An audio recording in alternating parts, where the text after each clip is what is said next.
ગયા લેક્ચરમાં આપણે CH4, NH3 અને H2 આ ત્રણ અણુની કમ્પેરિઝનના આધારે નક્કી કરેલું કે જેમ અણુમાં કેન્દ્રસ્થ પરમાણુની સંયોજકતા કોષ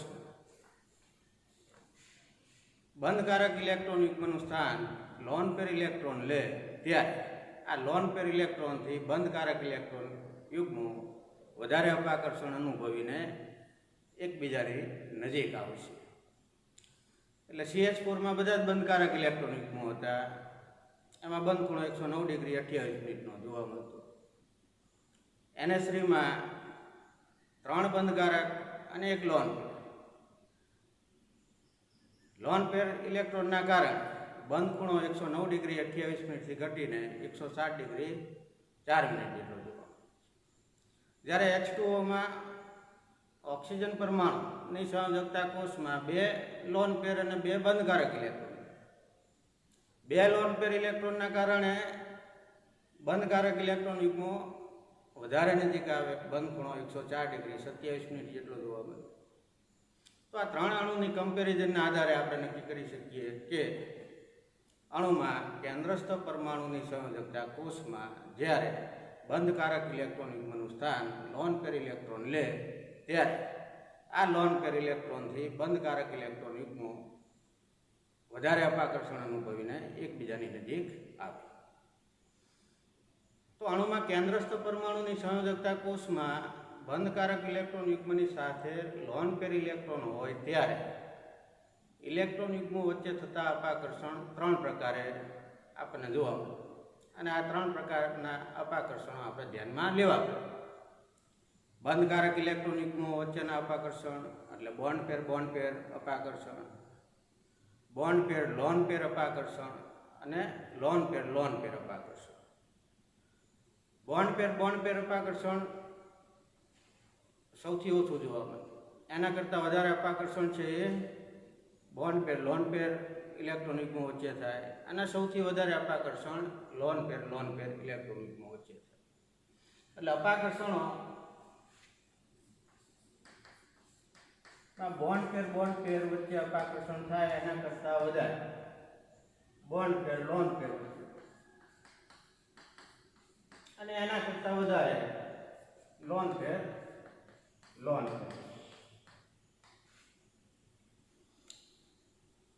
આના જ આધારે ClF3 અણુ એનું બંધારણ છે આપણે સાબિત.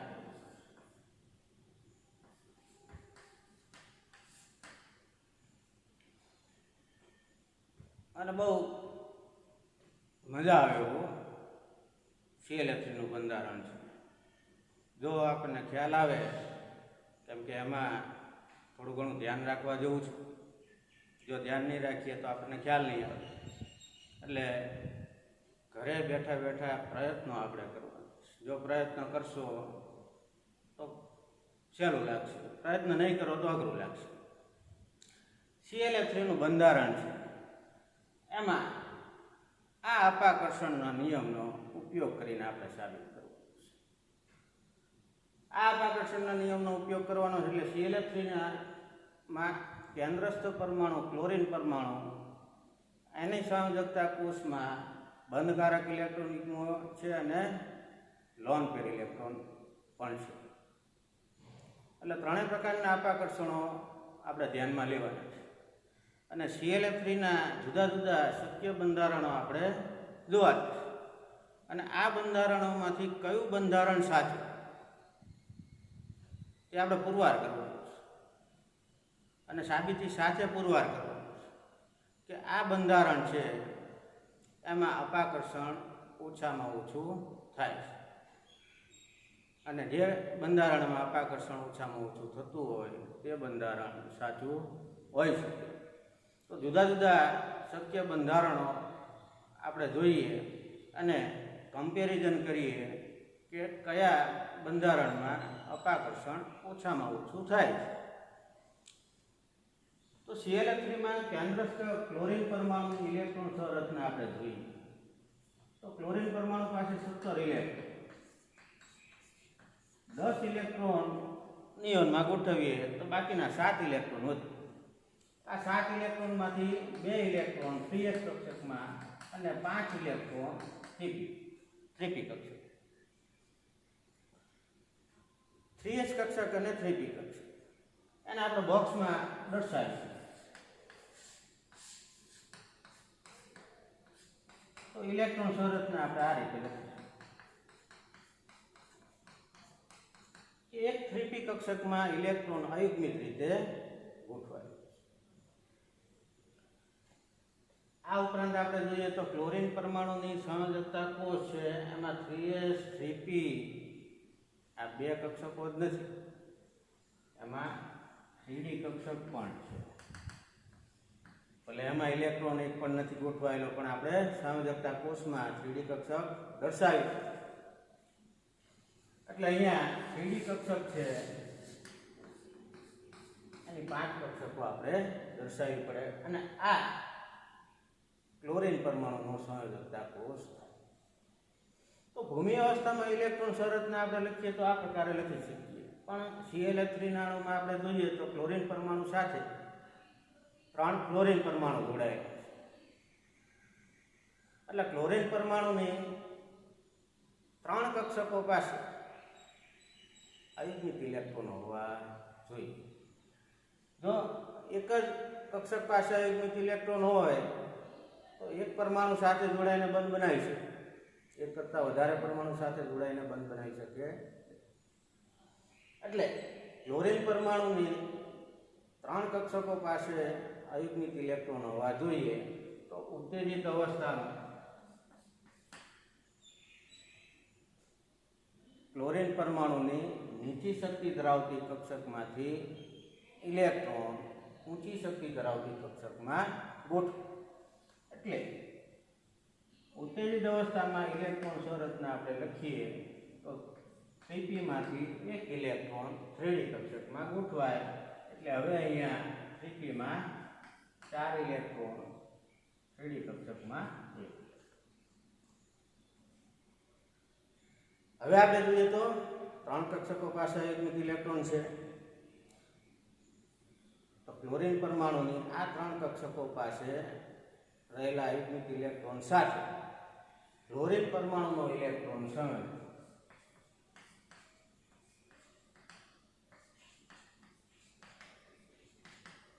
3 સહસંયોજક બંધ બનતા છે અને Cl3 નો અણુ બને. હવે આપણે જોઈએ તો ક્લોરીન પરમાણુની સંયોજકતા કોષમાં 1 2 3 4 અને 5 કુલ 5 ઇલેક્ટ્રોન યુગ્મો છે. આ 5 ઇલેક્ટ્રોન યુગ્મોમાંથી 1 2 અને 3 બંધ બનાવવામાં ભાગ લેતા હોય એવા ઇલેક્ટ્રોન, એટલે બંધકારક ઇલેક્ટ્રોન. આ 2 ઇલેક્ટ્રોન યુગ્મો બંધ બનાવવામાં ભાગ લેતા નથી, અબંધકારક ઇલેક્ટ્રોન યુગ્મો છે, અને આપણે લોન પેર ઇલેક્ટ્રોન કહીએ છીએ. તો Cl3 અણુમાં ક્લોરીન પરમાણુની સંયોજકતા કોષમાં કુલ 5 ઇલેક્ટ્રોન યુગ્મો છે. આ 5 ઇલેક્ટ્રોન યુગ્મોમાંથી 3 બંધકારક ઇલેક્ટ્રોન યુગ્મો અને 2 લોન પેર ઇલેક્ટ્રોન. આની પહેલા આપણે જોઈ ગયા કે ફોસ્ફરસ પેન્ટાક્લોરાઇડ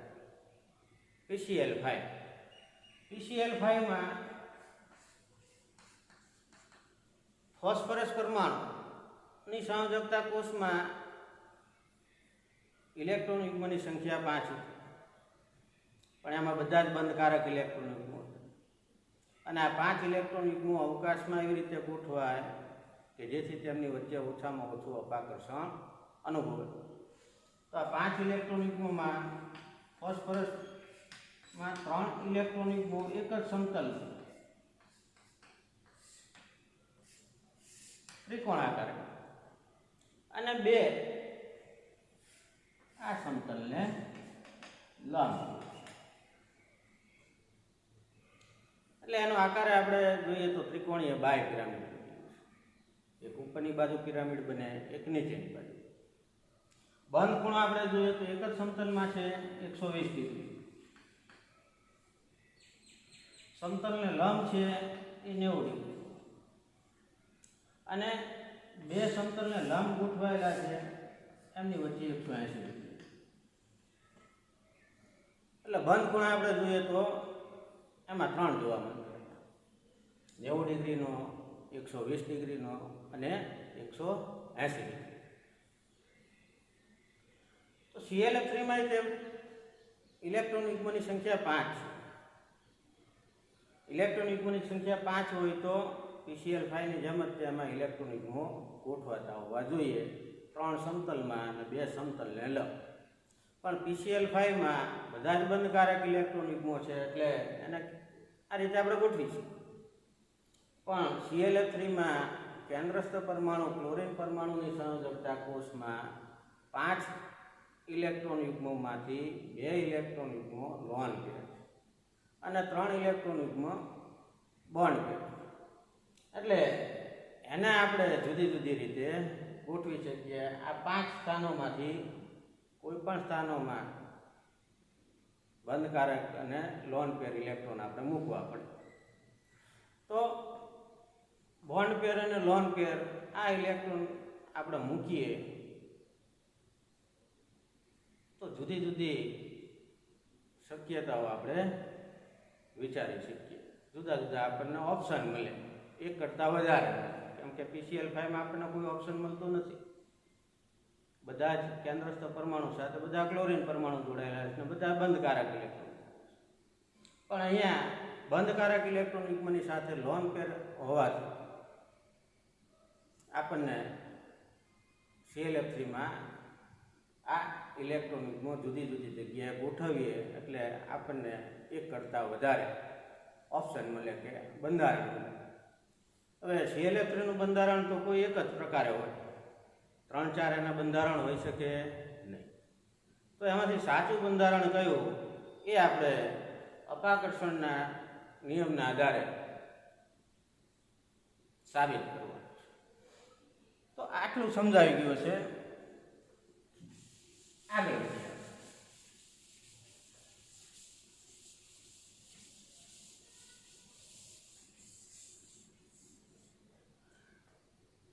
તો 5 બંધકારક ઇલેક્ટ્રોન યુગ્મોમાંથી 3 એક સમતલમાં, 2 સમતલને લંબ. અહીંયા 5 ઇલેક્ટ્રોન યુગ્મોમાંથી 3 બંધકારક અને 2 લોન પેર છે એટલે જુદી જુદી 3 શક્યતાઓ આપણે વિચારી શકીએ. કેન્દ્રસ્થ પરમાણુ ક્લોરીન છે.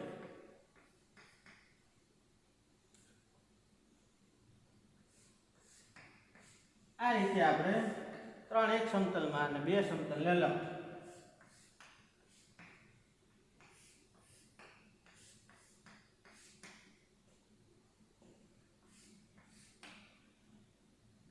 ત્રણેય બંધકારક ઇલેક્ટ્રોન યુગ્મો એક જ સમતલમાં આવેલા હોય તો આપણે એને આ રીતે દર્શાવીશું. અને આ લોન પેર ઇલેક્ટ્રોન થાય.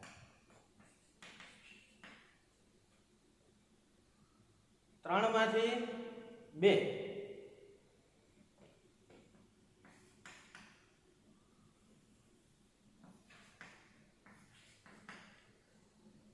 એક જ સમતલ બંધકારક ઇલેક્ટ્રોન યુગ્મો 3 છે, એમાંથી 2 એક સમતલમાં, એક સમતલને લંબ.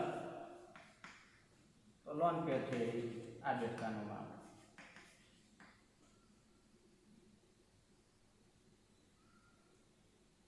અથવા તો 2 લોન પેર એક જ સમતલ.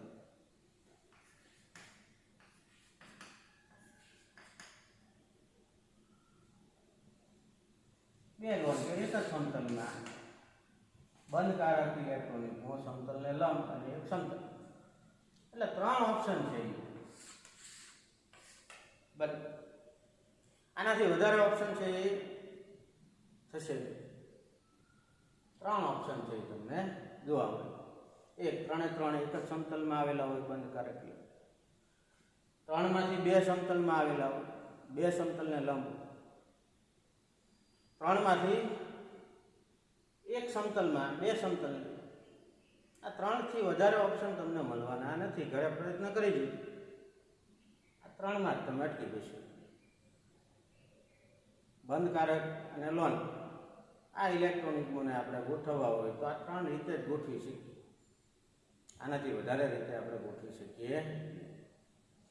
હવે આ 3માંથી કોઈ એક સાચું હશે, 3 સાચા નથી, 3માંથી કોઈ એક સાચું હશે. આપણે સાચું કયું છે એ શોધવાનું છે. સાચું કયું? તો જે બંધારણમાં ઇલેક્ટ્રોન યુગ્મો વચ્ચે અપાકર્ષણ ઓછામાં ઓછું થાય તે બંધારણ સાચું. તો હવે આપણે અપાકર્ષણો ક્યાં કેટલા થાય છે એ જોવાનું છે.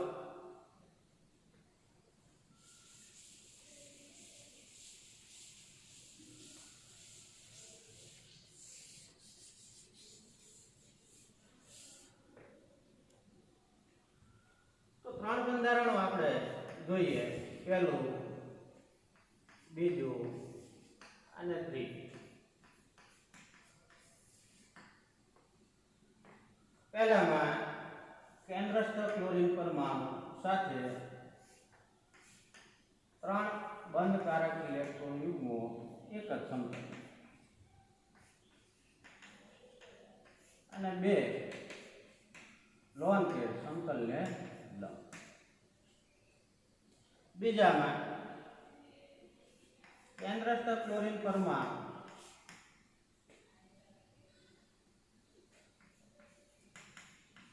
બે સમતલ, એક જ સમતલ પણ એક સમતલને લંબ, એક લોન પેર સમતલમાં બીજું સમતલને લંબ. ત્રીજામાં કેન્દ્રસ્થ પરમાણુ સાથે 2 નોન પેર એક જ સમતલ, જ્યારે 3 બોન્ડ પેરમાંથી 2 બોન્ડ પેર સમતલને લંબ અને 1 બોન્ડ પેર સમતલ. 3 આપણે શક્યતાઓ. હવે આ દરેકમાં આપણે જોઈએ તો બંધ ખૂણો PCl ની જેમ જ આપણને જોવા મળે.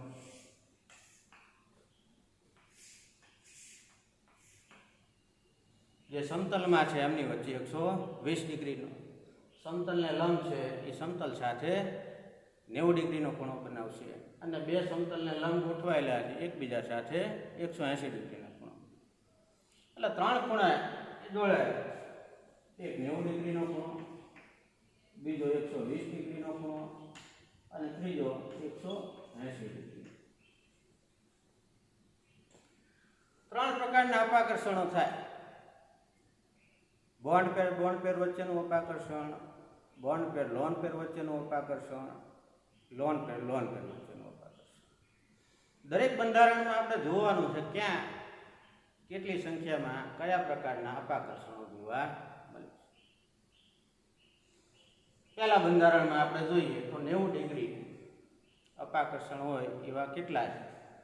તો 90 ડિગ્રીએ આ 2 સમતલ સાથે જોડાયેલા છે. એટલે સમતલમાં 3 બોન્ડ પેર છે. આ ત્રણેયથી આ 90 ડિગ્રીએ છે, આનાથી આ 90 ડિગ્રીએ છે, આનાથી 90 ડિગ્રીએ છે, આનાથી 90 ડિગ્રી છે. એટલે આ લોન પેર 3 બોન્ડ પેર સાથે 90 ડિગ્રીથી જોડાયેલા, એટલે 3 બોન્ડ પેર લોન પેર અપાકર્ષણો થાય. એ જ રીતે અહીંયા જોઈએ તો આ રીતે આ 3 સાથે 90 ડિગ્રીથી જોડાયેલા છે. એટલે જેમ આ 3 થાય એમ આનાય 3 થાય, એટલે 6 બોન્ડ પેર લોન પેર અપાકર્ષણ થાય. એ સિવાય બીજા કોઈ 90 ડિગ્રી આપણને જોવા મળતા નથી. હવે 120 ડિગ્રી, તો આનાથી આ 120 ડિગ્રી છે, આનાથી આ 120 ડિગ્રી છે, આનાથી આ 120 ડિગ્રી છે. એટલે 120 ડિગ્રી એ 3 બોન્ડ પેર હોય છે.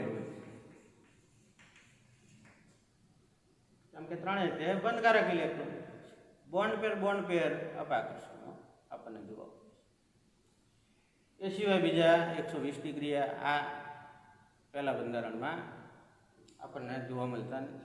હવે 180 ડિગ્રી, તો 2 લોન પેર 180 ડિગ્રીએ ગોઠવાયેલા છે, એટલે એક 180 ડિગ્રીએ લોન પેર અપાકર્ષણ છે.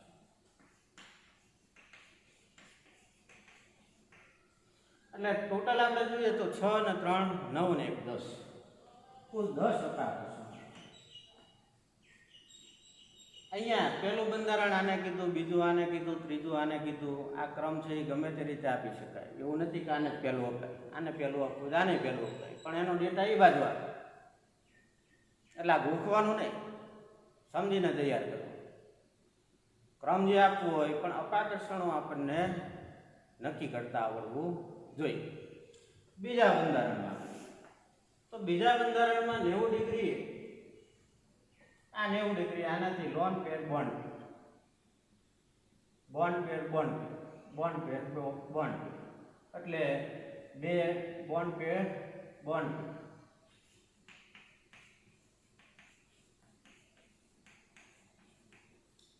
એક લોન પેર બોન્ડ.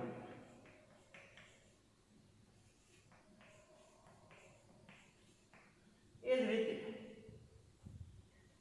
આ બે બોન્ડ પેર લોન પેર જેમ આની સાથે જોડાયેલો છે એમ આ 90 ડિગ્રીએ જોડાયેલો છે.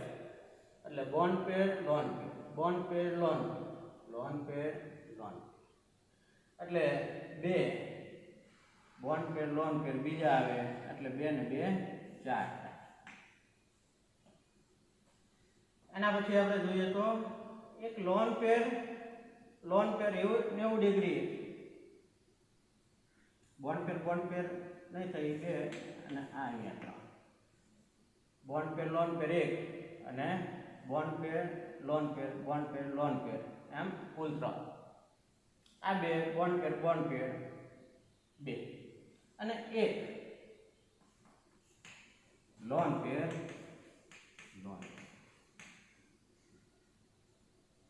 થોડી જગ્યા રાખીએ આપણે એટલે સરખું તમને ખ્યાલ આવે.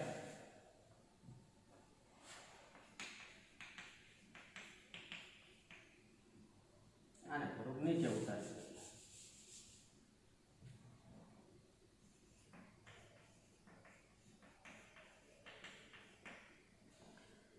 તો બીજા બંધારણમાં 90 ડિગ્રીએ કેટલા અપાકર્ષણો? બે બોન્ડ પેર વચ્ચેના અપાકર્ષણો જોવા મળે, 3 બોન્ડ પેર લોન પેર અપાકર્ષણ જોવા મળે, એક લોન પેર વચ્ચેનું અપાકર્ષણ જોવા મળે. હવે 120 ડિગ્રી આપણે જોઈએ તો આ 3 વચ્ચે આપણે જોવાનું છે. આનાથી આ 120 ડિગ્રી એટલે બોન્ડ પેર લોન એટલે બે બોન્ડ પેર લોન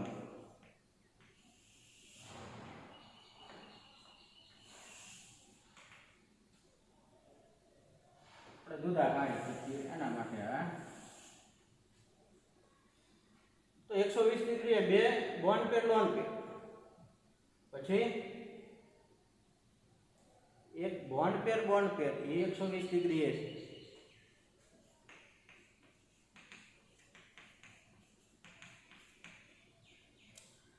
આ સિવાય બીજા 120 ડિગ્રી નથી. 180 ડિગ્રી તો બોન્ડ પેર અને લોન, એક બોન્ડ પેર લોન. જેટલા અપાકર્ષણો આ બંધારણમાં થયા હોય એટલા જ અપાકર્ષણો આ બંધારણમાં થાય. અહીંયા 6 3 9 ને 1 10 થાય તો અહીંયા 3 ને 2 5 ને 1 6, 6 ને 2 7 8 9 10 થવા જોઈએ. એટલે ક્યાં કંઈક રહી ગયો. 3 ને 2 5 ને 6 7 8 9 10 ના થઈ ગયા 10. એ જ રીતે આમાં 10 અપાકર્ષણો બીજા બંધારણમાં થવા જોઈએ. તો 90 ડિગ્રી આપણે પહેલા જોઈએ તો 90 ડિગ્રી એ બે લોન પેર છે અને બે લોન પેર અને એક બોન્ડ પેર સાથે 90 ડિગ્રી બે બોન્ડ પેર થઈ જોડાયેલા છે. એટલે આનાથી 90 ડિગ્રી આ બોન્ડ પેર લોન એટલે બે બોન્ડ પેર લોન. આનો ખાલી ધ્યાન રાખીએ. એ રીતે આનો ધ્યાન રાખીએ તો બીજા બે થાય એટલે 2 ને 2 4 બોન્ડ પેર લોન પેર અપાકર્ષણ. એ ઉપરાંત જોઈએ તો બોન્ડ પેર બોન્ડ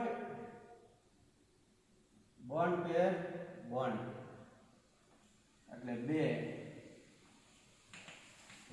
બોન્ડ પેર વચ્ચેના અપાકર્ષણ.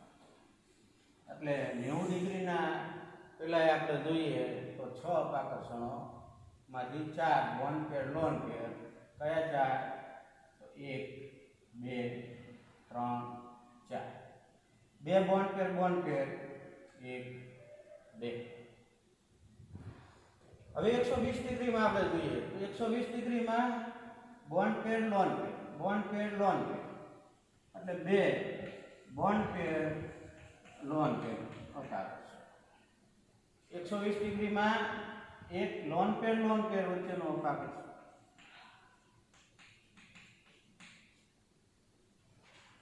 આ સિવાય અપાકર્ષણ 120 ડિગ્રી એને એ ઉપરાંત આપણે જોઈએ તો બોન્ડ પેર 180 ડિગ્રી એક અપાકર્ષણ. અને આમાં આપણે જોઈએ તો કુલ 4 ને 2 6 7 8 9 ને 10 અપાકર્ષણ. તો 3 બંધારણો આપણે જોઈએ. ત્રણેયમાં અપાકર્ષણો ક્યાં કેટલા કયા જોવા મળે છે એ આપણે જોઈએ. હવે આપણે નક્કી કરવાનું છે કે આમાં સૌથી ઓછામાં ઓછું અપાકર્ષણ કયા બંધારણમાં થતું હશે. તો આની પહેલા આપણે જોઈ ગયા કે જેમ ઇલેક્ટ્રોનિકમો એકબીજાની નજીક એમ અપાકર્ષણ વધારે જોવા મળે. જેમ ઇલેક્ટ્રોનિકમો એકબીજાથી દૂર એમ અપાકર્ષણ ઓછું જોવા મળે. આને બીજી રીતે આપણે કહેવું હોય તો જેમ બંધ ખૂણો નાનો એમ ઇલેક્ટ્રોનિકમો એકબીજાની નજીક, અને એકબીજાની નજીક હોય તો અપાકર્ષણ વધારે થાય. એટલે બંધ ખૂણો નાનો તો અપાકર્ષણ વધારે, બંધ ખૂણો મોટો તો અપાકર્ષણ ઓછું. એટલે 3 ખૂણા આપણને જોવા મળે છે: 90 ડિગ્રીનો, 120 ડિગ્રીનો અને 180 ડિગ્રી. હવે અપાકર્ષણ છે એ કોના આધારે નક્કી થતું હશે?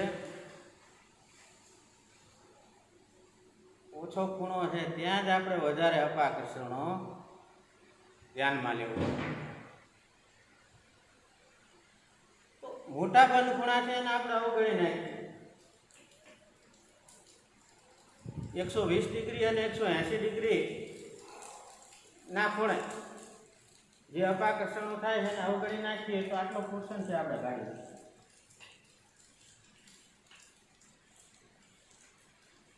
હવે આપણે જોઈએ તો 90 ડિગ્રીમાં અપાકર્ષણ કયા બંધારણમાં સૌથી ઓછું થાય એ જો આપણે નક્કી કરી નાખીએ તો સહેલાઈથી આપણે કહી શકીએ કે આ 3 બંધારણમાંથી આ 2 બંધારણો સાચા નથી, આ એક બંધારણ સાચું. તો 120 ડિગ્રી અને 180 ડિગ્રી ના અપાકર્ષણો આપણે ધ્યાનમાં ન લઈએ એ કાંઈ. હવે જોઈએ તો પહેલા બંધારણમાં 6 બોન્ડ પેર, બીજા બંધારણમાં 90 ડિગ્રીએ 2 બોન્ડ પેર, 3 બોન્ડ પેર લોન પેર અને 1 લોન પેર. ત્રીજા બંધારણમાં 4 બોન્ડ પેર લોન પેર, 2 બોન્ડ પેર. તો અહીંયા આપણે જોઈએ તો દરેકમાં બોન્ડ પેર લોન પેર આમાંય છે, બોન્ડ પેર લોન પેર આમાંય છે, બોન્ડ પેર લોન પેર આમાંય.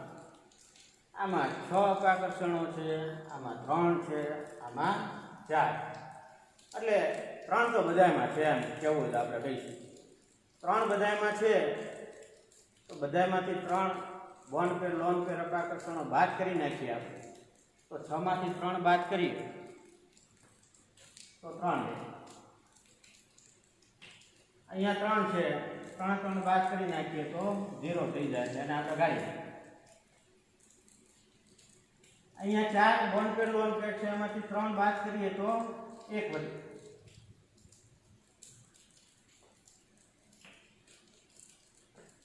તો શું કર્યું આપણે પહેલા 90 ડિગ્રી, 120 ડિગ્રી, 180 ડિગ્રી અપાકર્ષણો કેટલા જોવા મળે એ આપણે નક્કી કર્યું. પછી વધારે ખૂણે ગોઠવાયેલા અપાકર્ષણો છે એના ધ્યાનમાં ન લીધા, આપણે એના અવગણી નાખીએ. ઓછા ખૂણે અપાકર્ષણો છે એ જ આપણે ધ્યાનમાં લઈએ. એના પછી કોમન બધામાં કેટલા છે? તો બોન્ડ પેર, લોન પેર 3 તો ઓછામાં ઓછા બધામાં છે, એટલે દરેકમાંથી 3 બાદ કરી એ પછીની સ્થિતિ આવે. હવે આપણે જોઈએ તો બોન્ડ પેર વચ્ચે સૌથી ઓછામાં ઓછું અપાકર્ષણ થાય, એના કરતાં વધારે અપાકર્ષણ બોન્ડ પેર, લોન પેર વચ્ચે થાય, એના કરતાં વધારે અપાકર્ષણ લોન પેર વચ્ચે. એટલે સૌથી વધારે અપાકર્ષણ લોન પેર વચ્ચે થાય. તો અહીંયા 3માંથી આપણે જોઈએ તો એક આ બીજા બંધારણમાં લોન પેર વચ્ચે 90 ડિગ્રી અપાકર્ષણ જોવા મળે, જે સૌથી વધારે હોય. એટલે આપણે કહી શકીએ કે આ બંને પહેલા અને ત્રીજાની કમ્પેરિઝનના આધારે બીજા બંધારણમાં અપાકર્ષણ વધારે થતું હોવું જોઈએ. એટલે પહેલા અને ત્રીજાની કમ્પેરિઝનમાં બીજું બંધારણ છે એ ખોટું. હવે આપણી પાસે 2 બંધારણ છે, પહેલું અને ત્રીજું. આમાં લોન પેર છે અને લોન પેર વચ્ચે અપાકર્ષણ સૌથી વધારે જોવા મળે, એટલે આપણે ઓછામાં ઓછું અપાકર્ષણ હોય તે બંધારણ સાથે.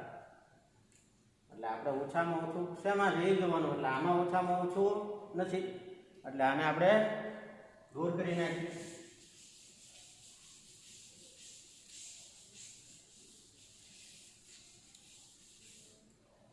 હવે આપણી પાસે 2 વધ્યા, પહેલા 3 હતા, 3માંથી એકમાં અપાકર્ષણ વધારે થાય છે, કાઢી નાખીએ. હવે આપણી પાસે 2 બંધારણ છે, તો બંનેમાં આપણે જોઈએ તો એકમાં 3 બોન્ડ પેર, લોન પેર છે, બીજામાં 1 બોન્ડ પેર, લોન પેર છે અને 2 બોન્ડ પેર બોન્ડ.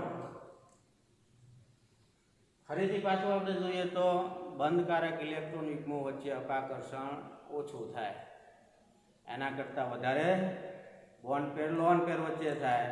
એટલે તરત જ આ બંનેની કમ્પેરિઝન આપણે કરીએ તો આમાં 3 બોન્ડ પેર, લોન પેર, જ્યારે આમાંથી એક જ બોન્ડ પેર, લોન પેર. એટલે આના કરતાં અપાકર્ષણ વધારે આમાં થાય. એટલે ત્રીજા બંધારણ કરતાં પહેલા બંધારણમાં અપાકર્ષણ વધારે જોવા મળે. એટલે આ બંનેની કમ્પેરિઝનમાં આ બંધારણ છે એ ખોટું સાબિત થાય. એટલે 3 બંધારણમાંથી 2 બંધારણો આપણે જુદા પાડી દીધા કે જેમાં આના કરતાં અપાકર્ષણ વધારે જોવા મળતું, એટલે એ બંધારણ સાચું હોઈ શકે નહીં. એટલે ClH3માં ક્લોરીન પરમાણુની સંયોજકતા કોષમાં રહેલા 5 ઇલેક્ટ્રોન યુગ્મ આ રીતે ગોઠવાય તો તેમની વચ્ચે ઓછામાં ઓછું અપાકર્ષણ હતું. આના કરતાં કોઈ બીજી રીતે ગોઠવાય તો આના કરતાં વધારે અપાકર્ષણ જોવા મળે. એટલે આપણે ઓછામાં ઓછું અપાકર્ષણ થતું હોય એવું બંધારણ છે એ સાચું કહેવાય. તો ClH3માં ક્લોરીન પરમાણુ સાથે 2 ક્લોરીન પરમાણુ આ રીતે જોડાય છે અને ત્રીજો અને 2 લોન પેર આ રીતે જોડાય. આ જ બંધારણ આપણે અહીંયા લખ્યું. આ 3 એક સમતલ, આ 2 સમતલને લખ. હવે આ વસ્તુ આપણે બીજી રીતે લખીએ તો આ રીતે લખી શકીએ.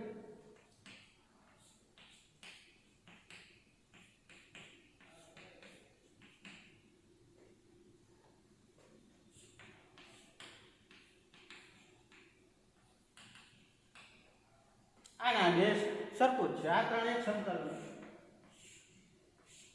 અહીંયા જેમ 2 લોન પેર ને 1 બોન્ડ પેર, 2 લોન પેર ને 1 બોન્ડ, એક સમતલમાં આ 2 સમતલને લંબ. પણ અહીંયા હવે આપણે જોઈએ તો લોન પેર વચ્ચે અપાકર્ષણ વધારે થાય. એટલે આ 2 લોન પેર વચ્ચે અપાકર્ષણ વધારે થાય. એટલે લોન પેર છે એ એકબીજાથી દૂર દૂર.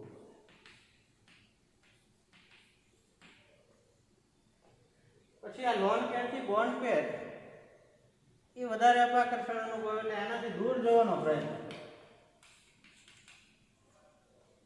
એનાથી દૂર ગોઠવા છે. એટલે આ લોન પેડથી બોન્ડ પેડ છે એ દૂર ગોઠવો અને પછી એનો આકાર આપણે જોઈએ તો આપણને આવો જોવા.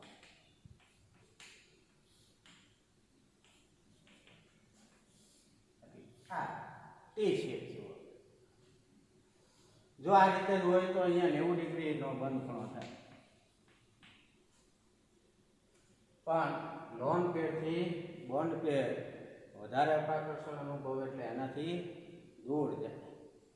એટલે આ બંધ ખૂણો 90 ડિગ્રી કરતા ઓછો જોવા મળે.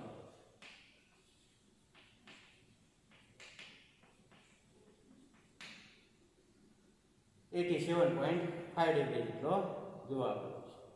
એનું કારણ કે લોન પેડથી બોન્ડ પેડ વધારે અપાકર્ષણ અનુભવે છે. તો ClF3 નું બંધારણ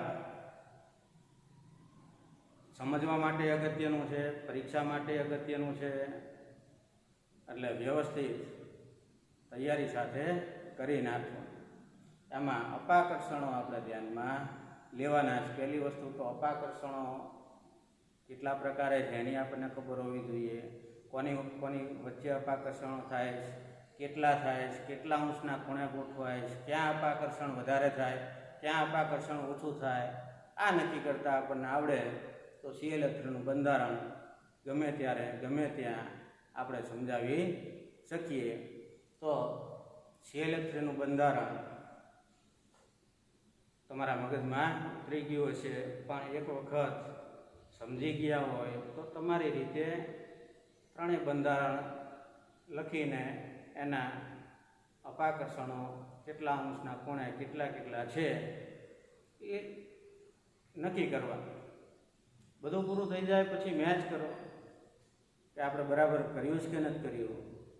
ભૂલ થઈ હોય તો ક્યાં ભૂલ થઈ, એ ભૂલ છે એ શેના કારણે થઈ એ સમજીને ફરીથી લખવાનો પ્રયત્ન કરો.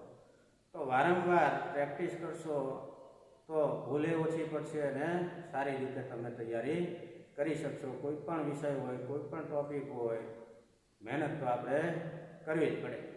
મહેનત કરીએ તો જ આપણને ખબર પડે. અને અત્યારે તમારા પાસે પુષ્કળ સમય,